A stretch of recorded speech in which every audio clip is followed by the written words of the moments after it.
अवाकी ख़बर ॾियूं पिया मंडी बहाबुद्दीन कोट फालिया में घर में धमाको थियो आहे। 6 ॼणा मारिजी पिया, 7 ज़ख़्मी थिया आहिनि। अवाकी अपडेट कयूं पिया। पुलिस जो चवणु आहे त घर में रखियल आतिशबाज़ी जे सामान खे बाहि लॻण सबबि धमाको थियो। वाक़े बाद मारिजी वियलनि जा लाश ऐं ज़ख़्मियुनि खे अस्पताल मुंतक़िल कयो वियो।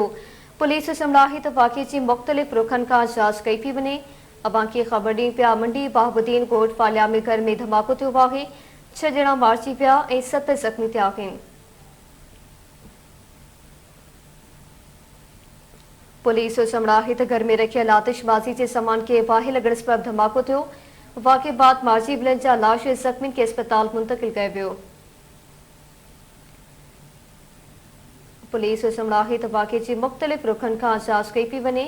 अवांखे ख़बर ॾियूं पिया मंडी बहाबुद्दीन कोट फालिया में घर में धमाको थियो आहे। 6 ॼणा मारिजी विया ऐं 7 ज़ख़्मी थिया आहिनि।